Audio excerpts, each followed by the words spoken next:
Aragón va dando pasos en positivo hacia el gasto en I+D+i, pero todavía necesita mejorar, una asignatura pendiente que se extiende por todo el país. En España, la dotación inicial destinada a I+D+i en 2019 alcanzó los 7.070 millones de euros, lo que supuso un 1,6% de los presupuestos generales del Estado, mientras que en Aragón invertimos 75 millones de euros de las arcas públicas en investigación. ¿Y dónde va todo ese dinero? Pues el organismo encargado de gestionarlo es el Departamento de Innovación, Investigación y Universidad, y 3 entidades de derecho público: el Instituto Aragonés de Ciencias de la Salud, el Instituto Tecnológico de Aragón y el Centro de Investigación y Tecnologías Agroalimentarias.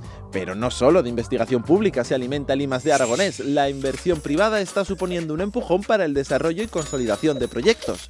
Uno de los mejores años fue el 2018, cuando la inversión en I+D empresarial en España creció un 9,3%, mientras que en Aragón lo hizo con un 8,1%, casi nada. Entonces, la inversión alcanzó en el ámbito de la comunidad autonómica los 189,4 millones de euros. Ese año Aragón también ofreció la tercera tasa de crecimiento más elevada, por detrás de Baleares y Castilla y León. Frente a este perfil al alza, la inversión en I+D fue a menos en regiones como La Rioja, Castilla-La Mancha y Canarias. Todas estas cifras y datos ponen en valor el esfuerzo que se hace desde Aragón, aunque la realidad es que si miramos hacia Europa seguimos teniendo deberes pendientes.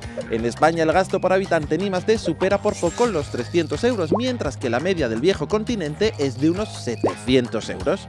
Como verán, nos queda camino por delante para llegar al gasto que el I+D+i necesita, pero no hay que decaer, porque invertir en investigación y desarrollo es invertir en progreso y futuro.